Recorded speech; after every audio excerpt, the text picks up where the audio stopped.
చూపించి దేవానికి కూడా ప్రార్థన చేసుకుని నడిపించిన విధానంలో దేవా మీకే వందనాలు తెలుసు వస్తుంటున్నాం ఆయన సర్వశక్తి మధ్య సర్వాధికారి గొప్ప దేవ మీకే వందనాలు తెలుసు వస్తుంటున్నాం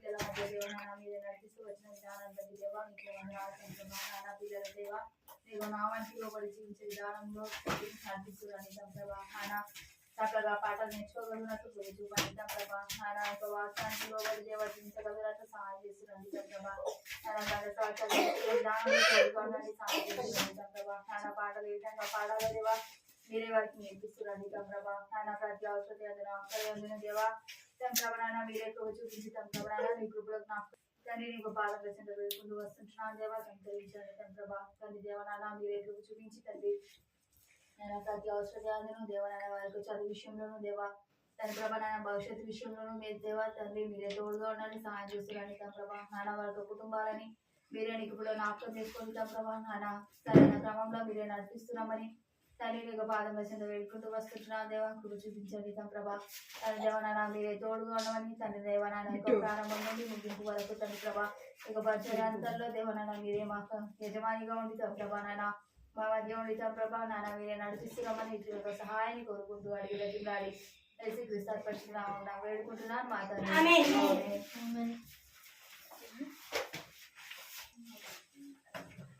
బైబిల్ ఉన్నాయా అందరి దగ్గర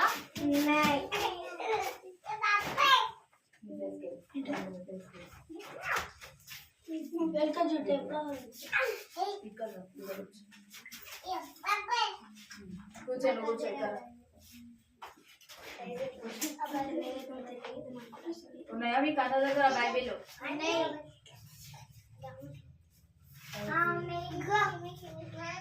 తీసుకొచ్చుకోలే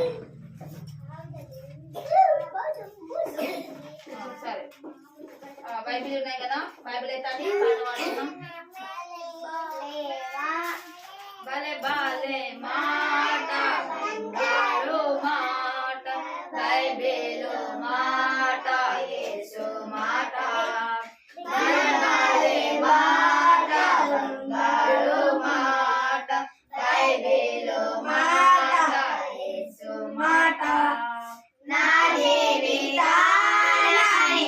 జీవితాన మరువాలే మాట యేసు మాట నా జీవితాన నీ జీవితాన మరువాలే మాట యేసు మాట భలే భలే మాట బంగారు మాట బైబిల్ మాట యేసు మాట భలే భలే మాట బంగారు మాట బైబిల్ మాట యేసు మాట బైబిల్లో ఈ బైబిల్లో ఈ బైబిల్లో విలువైన ముత్యాలు కలవు బైబిల్లో ఈ బైబిల్లో విలువైన ముత్యాలు కలవు ప్రతిదినము నీవు ముత్యాలు చూడు ప్రతిదినము నీవు ముత్యాలు చూడు నిశ్చయముగా నీవు ఒక ముత్యంగా మారెదవు నిశ్చయముగా నీవు ఒక ముత్యంగా మారెదవు ఈ బైబిల్లో విలువైన ముత్యాలు కలవు బైబిల్లో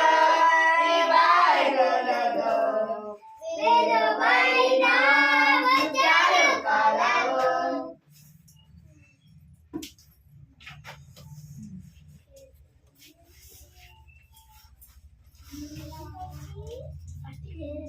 చేతులు కట్టుకుంటాము కట్టుకుంటాము మాట్లాడగా ఉంటాము భక్తితో కూర్చుంటాం యేసుని నింప భక్తితో చేతులు కట్టుకుంటాము మాట్లాడగా ఉంటాము భక్తితో కూర్చుంటాం యేసుని సంధింప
వర్షం వస్తుంది.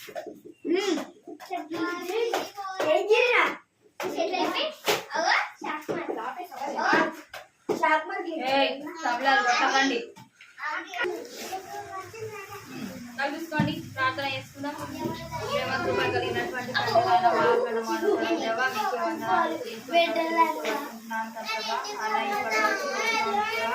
నడిపిస్తూ వచ్చిన దాన్ని బట్టి మీకే వందనాలు ప్రభా. నాన్న మీరే గురించి కనికరించమని ముందున్న సమయాన్ని కష్టాలకు తెచ్చుకుంటూ మీరే గణితమై మా ప్రభావాన్ని పొందుతామని ఏసు పరిశుద్ధనామమున వేడుకుంటున్నాను మాట్లాడి.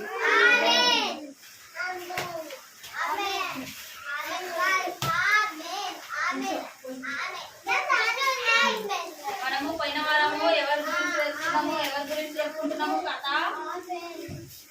కథ ఎవరి గురించి చెప్పుకుంటున్నాము?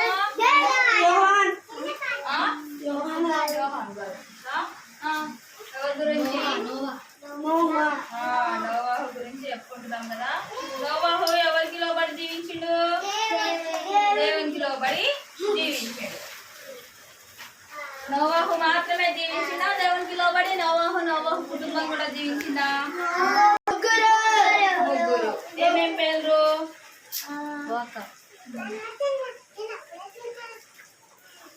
ఏమేం పేరు నోవాహు కుమారులకి? నోవాహు కుమారుల యొక్క పేరు.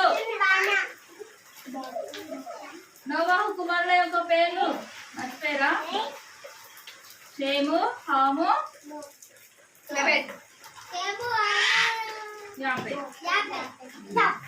ముగ్గురు కుమారులు, ముగ్గురు పిల్లలు, నోవాహు యొక్క భార్య.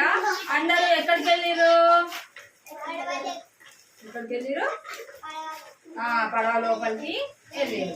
పడవ లోపలికి నోవాహు కుటుంబంతో పాటు ఇంకా ఏమేమి వెళ్ళినాయి? జంతువులు, ఇంకా జంతువులు, పక్షులు, భూమి మీద ప్రాకే జీవులు, చిన్న పావురాలు అన్నీ కూడా ఎన్ని జతలు కలిగినాయి? ప్రతి కూడా జంతువులలో ఆడది మగది రెండు జతలు వెళ్ళినాయి. ఇద్దరు మాట్లాడుతూ నోవహు వాళ్ళ కుటుంబము దేవునికి లోబడి పడవ లోపల ఉన్నప్పటికీ కూడా వాళ్ళు ప్రార్థిస్తా ఉన్నారు.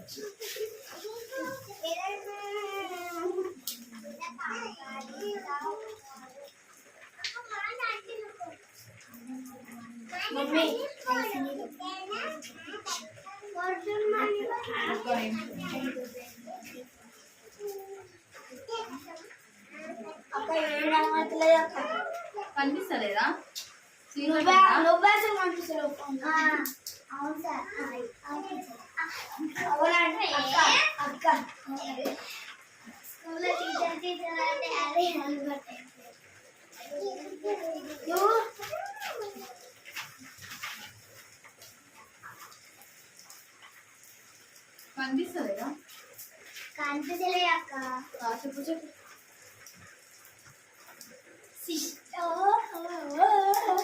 అక్క లేకపోతే ముందుకు జరగాలి.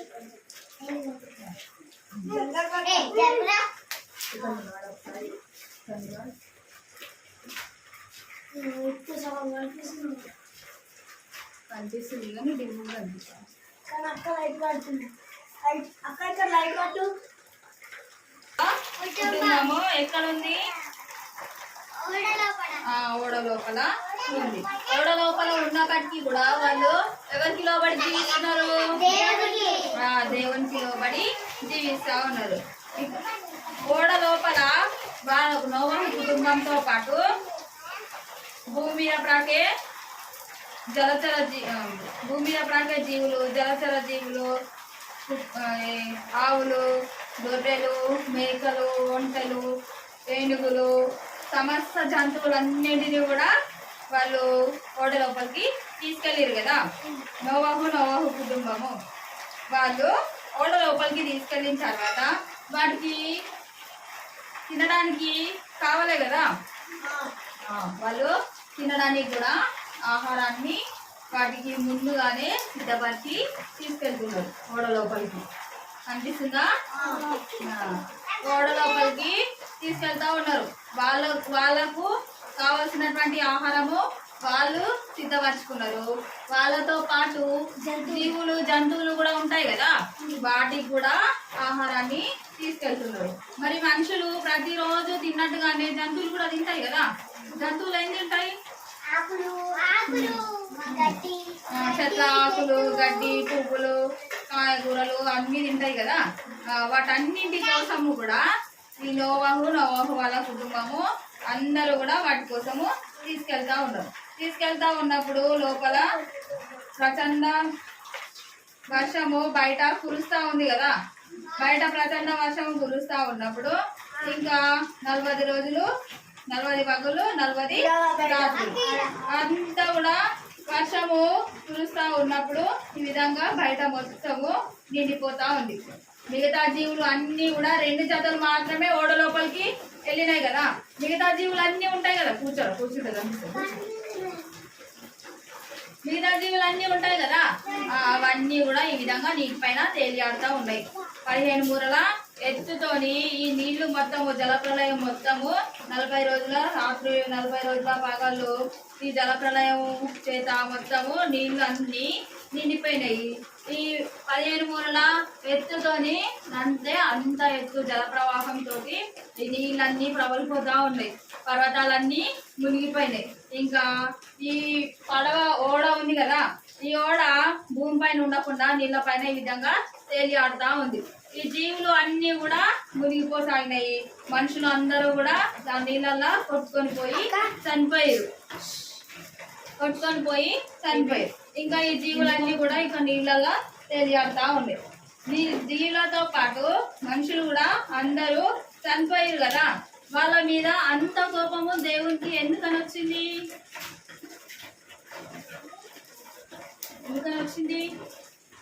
విన్నారు కదా లాస్ట్ వీక్. వాళ్ళు వాళ్ళ ఇష్టానుసారంగా ప్రవర్తించారు. దేవునికి లోబడి జీవించలేకపోయారు కాబట్టి దేవునికి కోపం వచ్చింది, జలప్రలయము భూమి మీద రప్పించిండు. ఈ విధంగా జలప్రలయము భూమి మీద రప్పించక ముందు వారి ప్రవర్తన ఇంకా కొంచెమైనా సమయం ఇస్తే ఇంకా మారతారేమో అని దేవుడు వాళ్ళని పరీక్షించిండు. కానీ వాళ్ళు మాత్రము మార్పుకు లోను కాలేదు, మారలేదు. వాళ్ళలో మార్పు అనేది ఏ మాత్రం కూడా రాలేదు. వాళ్ళలో మార్పు అనేది రాకపోయేసరికి దేవుడు నల్లని సృష్టించినందుకు ఆ విధంగా జలప్రలయము భూమి మీదకి రప్పించిండు. ఆకాశపు తూములు విప్పి ఇంకా ఈ జలప్రలయం చేత భూమి అంతా నిండిపోయింది. పర్వతాలన్నీ మునిగిపోసాగినాయి. మనుషులందరూ ఆ నీళ్ళల్లో కొట్టుకుపోయి ఎక్కడో అక్కడ చనిపోయారు. మనుషులు మాత్రమే కాకుండా ఇంకా జంతువులు కూడా ఎక్కడక్కడ చనిపోయారు. ఎవరైనా సరే నీళ్ళలో ఒక 1 hour 2 hours ఉంటారు కదా. 1 hour 2 hours కూడా చాలా ఎక్కువ. 1 గంట 2 గంటలు కూడా చాలా ఎక్కువ.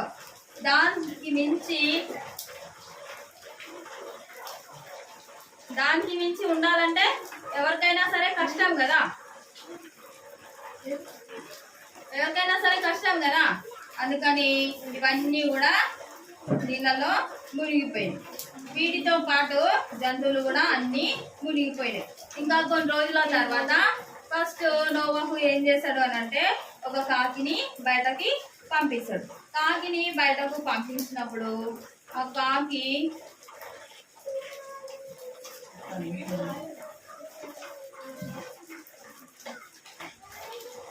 కాకిని బయటకు పంపిస్తాడు.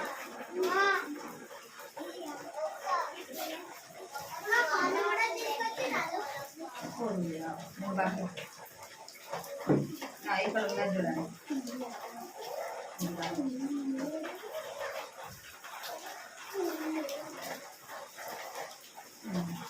ఫస్ట్ ఇక్కడ జంతువులు ఉన్నాయి కదా, పక్షులు ఉన్నాయి కదా పైన ఎగిరేది.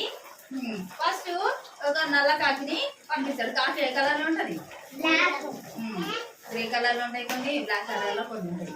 నల్ల కాకిని పంపిస్తాడు అనమాట. ఇక్కడ కనిపిస్తుందా? కాకిని పంపిస్తాడు ఫస్ట్ నోవహు. కాకిని బయటకు పంపించిన తర్వాత అంటే 40 పగలు 40 రాత్రులు ప్రచండ వర్షం కురిసిన తర్వాత ఇవన్నీ మునిగిపోయినాయి కదా. పర్వతాలు, మనుషులు అన్ని ఎక్కడెక్కడ మునిగిపోయినాయి కదా. కొన్ని రోజుల తర్వాత ఇంకా నోవహు కాకిని బయటకు పంపించాడు. నీళ్లు ఆరిపోయినాయా లేదా అని పంపిస్తాడు. పంపించినప్పుడు ఆ నీళ్లు ఎక్కడ అక్కడ ఉండిపోయినాయి. కాకికి ఎక్కడ కూడా స్థలం లేదు, మళ్ళీ వచ్చేసింది, ఓడలోనికి వచ్చేసింది. నోవహు మళ్ళీ ఒక వారం రోజులు ఆగి మళ్ళీ ఒక పావురాన్ని పంపిస్తాడు. పావురాన్ని పంపించినప్పుడు అది అక్కడిక్కడ తిరిగేసి మళ్ళీ వచ్చేస్తుంది. మళ్ళీ కొన్ని రోజుల తర్వాత ఒక వారం రోజులు ఆగి మళ్ళీ పావురాన్ని పంపిస్తాడు. ఫస్ట్ కాకిని పంపిస్తాడు. కాకిని పంపించినప్పుడు అది మళ్ళీ లోపలికి వచ్చేస్తుంది. ఇంకా మళ్ళీ కొద్ది రోజులు ఆగి ఒక వారం రోజులు ఆగి తెల్ల పావురాన్ని పంపిస్తాడు అనమాట. పంపించినప్పుడు ఆ పావురము ఒలివ చెట్టు ఉంటుంది కదా, ఆ ఒలివ చెట్టుది కొంచెము కొమ్మ తుంచుకొని వస్తుంది అన్నమాట. దాన్ని నోట తెచ్చి పెట్టుకొని వచ్చినప్పుడు ఇంకా నోవహుకి అర్థమైపోతుంది భూమి మీద నీరు ఇంకిపోయింది అని అర్థమైపోతుంది. ఇంకా నోవహు వాళ్ళ కుటుంబము బయటకి రావాలని దేవుడు ఆజ్ఞాపిస్తాడు. ఈ విధంగా ఓడ లోపల ఉండి వాళ్ళు బయటకి చూస్తూ ఉంటారు. ఇక్కడ చూడండి, ఇక్కడ అన్ని జంతువులు కనిపిస్తున్నాయా? ఫస్ట్ ఈ జంతువులు అన్ని కూడా చూస్తూ ఉంటాయి అనమాట. బయటకు ఎవరైనా సరే లోపల బయట ఉండి ఒకటేసారి లోపల ఉండేసరికి ఏమనిపిస్తుంది? ఒక్కసారి కూడా ఉండాలనిపిస్తుంది. ఉండాలనిపిస్తుంది కదా. ఒక వ్యక్తి బయట ఊరికే తిరుగుతూ ఉన్నాడు అనుకోండి. బయట ఊరికే తిరుగుతూ ఉన్న వ్యక్తిని తీసుకొని వచ్చి లోపల ఒక 1 hour 1 గంట సేపు కూర్చో బాబు అని చెప్పినాం అనుకోండి. వాడు కూర్చుంటాడా? స్థిరంగా ఉంటాడా? ఏదో ఒక పని చేస్తూనే ఉంటాడు. కదా. ఈ విధంగా ఈ జంతువులు కూడా లోపల ఉండి బయటకి చూస్తూ ఉన్నాయి. బయటకి ఫస్ట్ కాకిని పంపించిన తర్వాత పావురాన్ని పంపించింది కదా. పావురాన్ని పంపించినప్పుడు పావురం ఏం తీసుకొని వచ్చింది? ఒలివ చెట్టు ఆకుని తీసుకొని వచ్చింది కదా. ఒలివ చెట్టు ఆకుని తీసుకొని వచ్చినప్పుడు అంటే ఒలివ చెట్టు ఆకుని తీసుకొని వచ్చిన తర్వాత నోకి ఇంకా ఈ జలప్రలయము ఎక్కడిదక్కడ ఆగిపోయింది, ఈ నీరు మొత్తము ఇంకిపోయింది అని నోకి అర్థమవుతుంది. ఇంకా అర్థమైన తర్వాత దేవుడు అప్పుడే నోకి ఆజ్ఞాపిస్తాడు. ఏమని ఆజ్ఞాపిస్తాడు అని అంటే సమస్త భూజంతువులు అన్నీ కూడా ఓడలోనికి తీసుకొని వెళ్ళమని చెప్పినప్పుడు మీరు తీసుకొని వెళ్ళిరు కదా, ఈ ఓడలో ఉన్నటువంటి సమస్త జంతువులు మళ్ళీ మీ కుటుంబము ఇంకా బయటకి రండి అని దేవుడు నోవాహుకి ఆజ్ఞాపిస్తాడు. దేవుడు ఫస్ట్ ఇప్పుడు మనకు వర్షం వస్తుంది కదా, వర్షం వచ్చినప్పుడు ఆ నీళ్లు ఉంటాయి కదా, నీళ్లు చిన్న గుంతలో ఉంటేనే అవి ఇంకిపోవడానికి టైం పడుతుంది కదా, ఒక రోజు 2 రోజుల వరకు టైం పడుతుంది కదా. అట్లాంటి పెద్ద నీళ్లు కదా, 15 మూరల ఎత్తు పర్వతాలే మునిగిపోయినాయి అని మనం చెప్పుకున్నాం కదా. మరి పర్వతాలు మునిగిపోయేంత నీళ్లు అన్ని రోజులల్లా ఇంకిపోయినాయి అని అంటే దేవుడు ఆజ్ఞ లేకుండా ఇంకిపోతాయా? దేవుడు ఆజ్ఞ ఇస్తేనే ఇంకిపోతాయా? దేవుడు ఆజ్ఞ ఇస్తేనే ఇంకిపోతాయి. చాలా రోజులు 40 రోజులు 40 పగలు 40 రాత్రులు ప్రచండ వర్షం చేత మొత్తం నిండిపోయింది కదా. నిండిపోయిన తర్వాత కొన్ని రోజుల తర్వాత నోవహు కుటుంబాన్ని దేవుడు జ్ఞాపకం చేసుకొని గాలిని విసిరినట్లుగా భూమి పైన ఆజ్ఞాపిస్తాడు అనమాట. ఆజ్ఞాపించినప్పుడు ఈ నీళ్లు మొత్తము ఇంకిపోతాయి. ఇంకిపోయిన తర్వాత అప్పుడు కాకిని పావురాన్ని నోవహు పంపించినప్పుడు ఈ కొన్ని రోజుల తర్వాత మళ్ళీ పావురాన్ని పంపించినప్పుడు ఈ పావురము ఒలీవ చెట్టు ఆకుని తీసుకొని వస్తుంది. తీసుకొని వచ్చిన తర్వాత ఇంకా నోవహుకి అర్థమవుతుంది. అర్థమయ్యే లోపే దేవుడు నోవహుకి ఆజ్ఞాపిస్తాడు. మీరు ఓడలోనికి అందరూ వెళ్ళిరు కదా, మీ కుటుంబము ఈ సమస్త దేవుడు అన్నింటినీ తీసుకొని ఇంకా బయటకు రండి అని చెప్తాడు. బయటకు రండి అని చెప్పినప్పుడు ఈ విధంగా అందరూ కలిసి బయటకి వస్తూ ఉంటారు అనమాట. ఫస్ట్ అందరూ ఒంటలు, మేకలు, జిరాఫీలు, పక్షులు, వాళ్ళ యొక్క కుటుంబం ఈ విధంగా లోపలికి వెళ్ళారు కదా.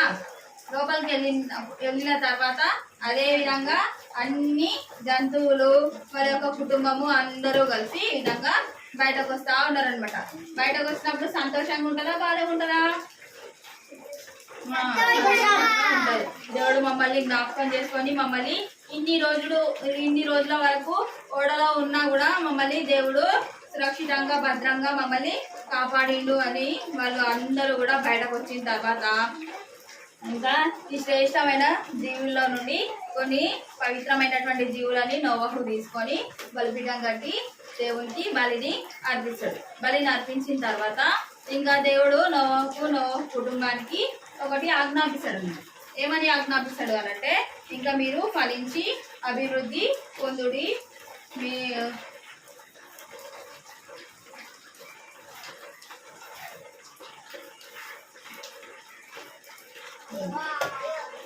ఫలించి అభివృద్ధి పొందుడి అని దేవుడు వారికి ఆజ్ఞాపిస్తాడు. నోవహు కుటుంబానికి ఇంకా భూమి మీద మొత్తము ఈ సంతానాన్ని విస్తరింపజేయండి అని ఆజ్ఞాపించినప్పుడు ఇంకా వాళ్ళు అందరూ కూడా మిగతా ప్రజలు ఉంటారు కదా, వాళ్ళందరూ కూడా పెళ్లిళ్ళు చేసుకొని ఈ విధంగా సంతోషంగా ఉంటారు అనమాట.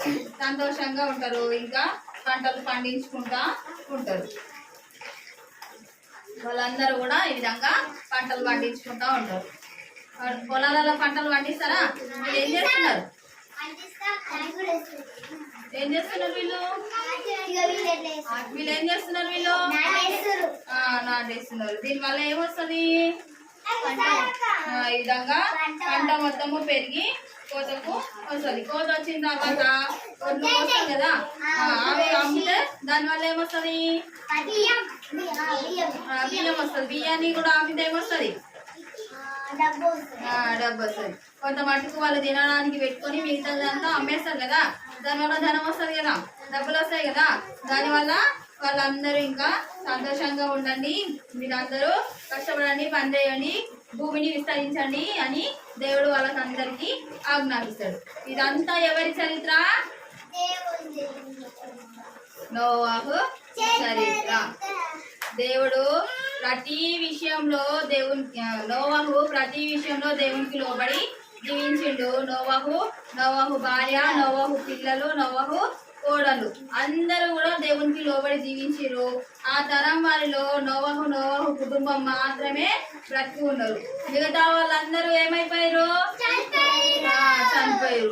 ఎందుకని చనిపోయారు? వాళ్ళు దేవునికి లోబడి జీవించలేకపోయారు కాబట్టి దేవుని ఉగ్రతకి పాలైపోయారు. ఇంకా ఆ రోజు నుండి దేవుడు వారికి ఆజ్ఞాపిస్తాడు, నేను ఈ రోజు నరుల హృదయం చెడ్డది అని, వారి తలంపులు చెడ్డవి అని అనుకొని భూమి మీద నేను ఈ నాశనాన్ని రప్పించిన, ఈ జల ప్రవాహాన్ని రప్పించిన, ఇంకా ఎన్నడూ కూడా నేను ఈ ప్రవాహము రప్పించను, ఇంకెన్నడూ భూమిని నాశనం చేయను అని దేవుడు వారికి ఆజ్ఞాపిస్తాడు. ఎందుకని చెప్తాడు?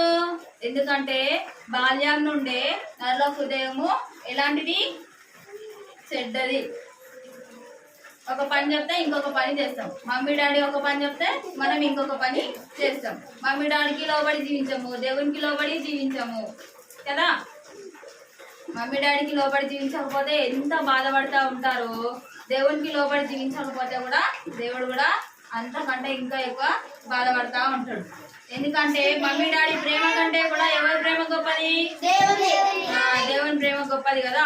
మరి ఇక నుండైనా దేవా నన్ను క్షమించు, దేవా నేను నీ మాటకు లోబడి జీవిస్తా, నీ వాక్యానికి లోబడి జీవిస్తా, చెడు సహవాసం నేను చేయను, నీ అందు భయభక్తులు కలిగి ఉంటా అని మనము ప్రార్థించినాం అనుకోండి, మన తప్పులన్నింటినీ, మన పొరపాట్లన్నింటినీ, మన పాపాలన్నింటినీ దేవుడు మన నుండి తీసేసి ఆయన తన పరిశుద్ధమైనటువంటి రక్తం చేత మనల్ని కడిగి పరిశుద్ధపరిచి ఆయన సొంత బిడ్డలుగా మనల్ని స్వీకరిస్తాడు. మన పాపాలన్నింటినీ మన నుండి తుడిచివేస్తాడు. అర్థమైందా? ప్రార్థన చేసుకుందామా?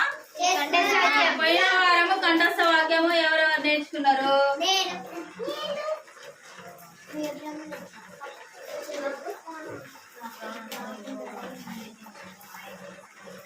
కంఠస్థ వాక్యం ఎవరెవరు నేర్చుకున్నారు? అందరికీ ప్రజలని పోయిన వారం కంఠస్థకే చెప్తున్నాను. నా ప్రాణమా యెహోవాను స్తుతించుము, ఆయన చేసిన ఉపకారములలో దేనిని మరవకుము. కీర్తనలు 103:2.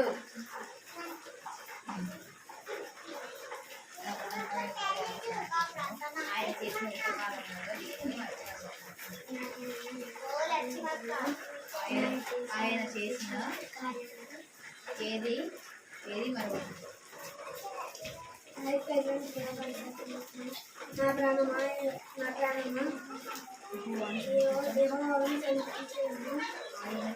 ఆయన చేసిన ఉపకారములలో దేనిని మరవకుము. కీర్తనలు 103:2.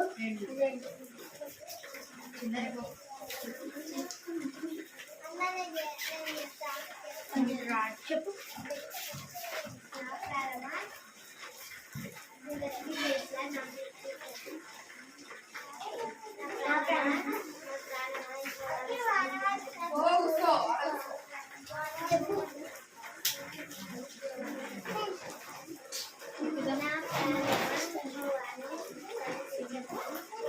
ఆయన చేసిన కార్యములలో ఉపకార్యములలో దేనిని మరవకుము. కీర్తనలు 103:2. అంతేనా? అర్థానికి ఎందుకు రాదు మేము చెప్పాం. అర్థమే వస్తుంది చెప్తాం.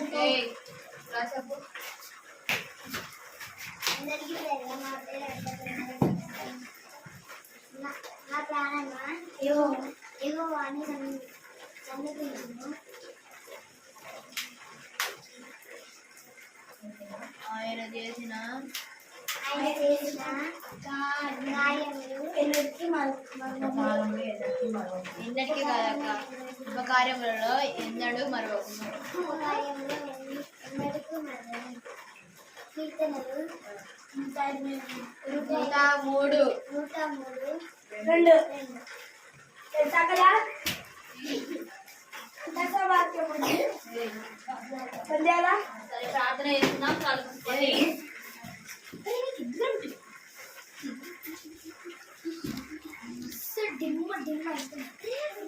దిమ్మ కాదు, కళ్ళ లేదు.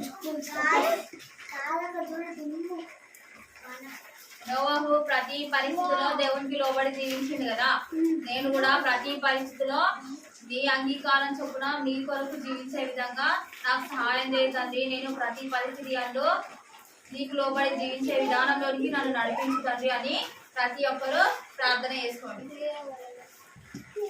ప్రార్థించుకుందాం. ప్రేమ కృప కలిగినటువంటి తండ్రి నాయన మహాగ్రంథ మౌనతుల దేవా నీకే వందనాలు స్థుతిస్తున్నా చేసి వస్తున్నాను తండ్రమా నాయన కనికరించుకుంటావా ఆయన ఇంతవరకు నడిపించిన విధానం అయితే దేవా నీకే వందనాలు స్థుతిస్తున్నా చేసి వస్తున్నాను తండ్రమా నాయన ద్వారా తండ్రవనైనా మాతో మాట్లాడుతూ వచ్చిన విధానం కలిగే వందనాలు తండ్రమా నాయన లోకం తండ్రి ప్రతి విషయంలోనూ తంత్రవనైనా మీ కొరకు తంత్రవనైనా తంత్రవనైనా తండ్రి దేవనైనా నీకు మాటకు లోబడి దేవనైనా జీవిస్తూ వచ్చాడు తంత్రవనైనా ప్రతి పరిస్థితి అందులో తంత్రవనైనా మీ యొక్క వాక్యానికి లోబడి తంత్రవనైనా జీవిస్తూ వచ్చాడు తంత్రభ తల్లి దేవనైనా యొక్క తనమంతట్లో తంత్రవనైనా నోవకు తంత్రవనైనా వర్ధిల్లుతూ వచ్చాడు తంత్రభ తల్లి దేవనైనా మీకు లోబడి జీవించే జీవితాన్ని తంత్రవనైనా మీరే మాకు అనుగ్రహిస్తూ రండి తంత్రభ తండ్రి దేవనైనా పిల్లలందరూ తంత్రపడైనా నోవకు ఏ విధంగా అయితే తంత్రపడైనా మీకు లోబడి జీవిస్తూ వచ్చాడో తంత్రభ విధానంలో మీ దేవనైనా మీరే పిల్లల్ని నడిపిస్తూ రమ్మైతాన్ని నీకు పాదమే చదవేసుకుంటూ వస్తున్నాను తంత్రభ తల్లి దేవనైనా మీరే కృప చూపించమని సహాయం చేస్తున్నామని ఇంతవరకు తోడుగా ఉండి తండ్రి మీరే నడిపిస్తూ వచ్చిన నీకు తరుణాన్ని బట్టి దేవా మీకే హృదయమాన వందనాలు చెల్లించుకుంటూ తంత్రభ ఆయన మాకు ముందంగా ఉండి తంత్రపడైనా మమ్మల్ని నడిపించే దేవుడో గనుక తండ్రి దేవనైనా మీకు సహాయాన్ని కోరుకుంటూ అడిగి రచించాలి తమ ప్రభావ ముందున సహాయానికి వస్తాను కబ్జేసుకుంటూ ఏసు క్రీస్తు వేడుకుంటున్నాను మా తండ్రి.